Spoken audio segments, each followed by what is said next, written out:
We're going to season our steaks. Now what we did was, this is a strip loin. Okay, the moose is like great big Holstein. All the same cuts are going to be there. Just it's not going to have that marbling that one of your beef's going to have in a grocery store. So you have to treat it as it's going to be a bit drier. But the meat has a real nice sweet flavor to it, and it's really nice to work with. It's the ultimate. A friend and I drew a few years ago, Terry Huddleston, and he and I went up and we got a moose, and boy, it sure provided us with a lot of good eating. Here, this is our steak seasoning that we use here at the grill that we mix up, and this is thyme and Greek oregano and mixed peppercorns that are crushed and salt, kosher salt. We've wrapped these with rendered bacon, so to give them a head start, get a little more heat here, and we're going to cook these in just a little olive oil and a clarified butter.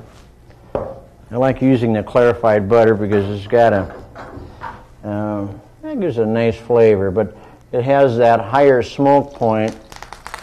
I'm getting it hot enough, I can see that.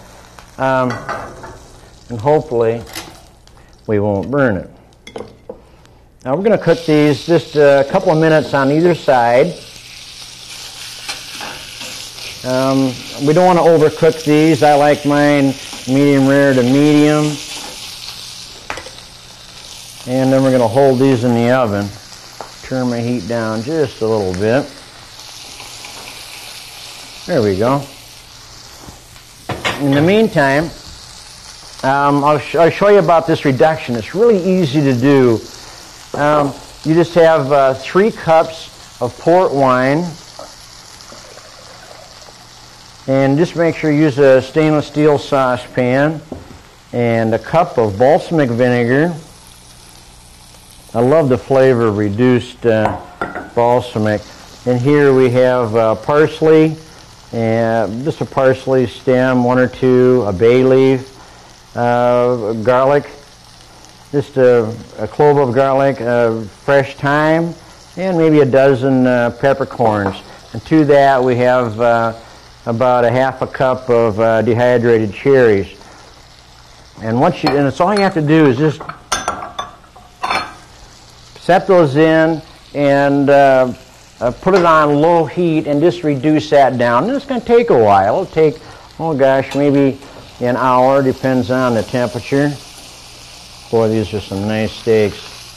Dave Schneider brought these in for us, the moose, today. Local fellows have really been getting into helping us doing our show. There's some gorgeous steaks. Those are just about there. But what you do, on back to the reduction, is just put that on slow, let it reduce down until it's liquid's almost gone. And I don't know if you can catch this for the overhead camera. This is what it looks like. The cherries have plumped up, and all you have to do is pick out the bay leaf and thyme sprigs and that piece of garlic, and it's all ready to go. We're going to use, and the flavor is real sweet. It's really a nice flavor. We're just going to hold these in the oven, and I'll finish the sauce in the pan. These are just perfect. The bacon back around there. Okay.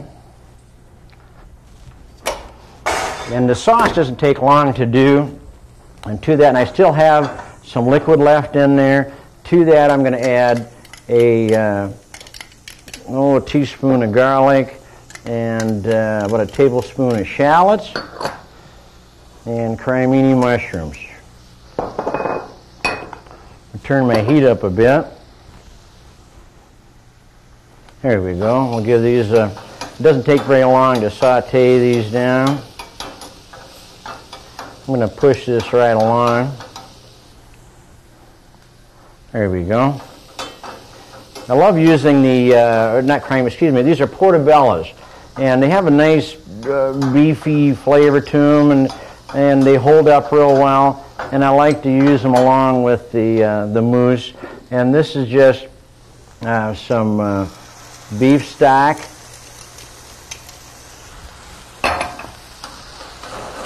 There we go. Oops. And I need to deglaze a little bit more port.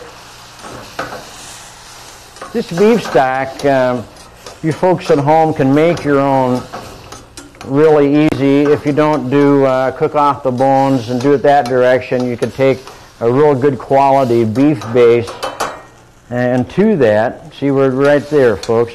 I'm just going to pour off, add some of the cherry and this balsamic reduction right to that sauce. Boy, that's going to be a nice flavor. But you can make your own beef stock without doing the bones by getting a good quality beef base and mix it with water till it's strong enough, and then add a mirepoix of vegetables and cook that down. There you go. That sauce is finished. We're going to do some carrot waffles. We're going to do carrot waffles, potato waffles. I just ran them across the mandolin. I want to just waffle potato chips is what it's going to be. And I have some peanut oil here on the stove.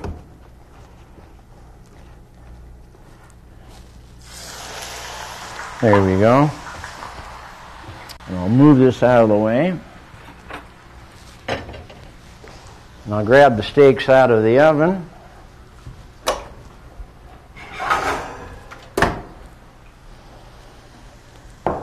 Boy, that's a real nice, this is a pretty hearty dish here. I like this. And it's a nice finish on the potato chips or the potato waffles. Remember, I just use a candy thermometer here. This is peanut oil we're cooking in. And it just takes hardly even 60 seconds to cook these. They come out real nice, clean flavor. There we go. We've just about got it. And we'll just drain these on a paper towel. And we'll salt them. Remember, you want to salt, when you do this, is you want to salt your product right away. So you just get a little bit of little stick. There we go. And a little kosher salt on that. There we go. We'll take a steak, pull the toothpicks. Boy, the crew's going to eat well today, I think. We'll just set one of those on top like this. And we'll put another one right next to it. Come on, toothpick. There we go. Oh, boy. And we'll take a little of the reduction, the balsamic, and pour it with cherries, and we'll just drizzle this across the top. There you go, folks. Moose steaks with the cherry and port wine and balsamic reduction. Fresh herbs cooked with care. Yeah, we're cooking on the wild side. Wild game is mighty fine. Yes, we're cooking on the wild side. Yeah, we'll even serve refined wine. Yes, we're hunting on the wild side. French cuisine that's bona fide. Yes, we're eating on the wild side. The cooking man from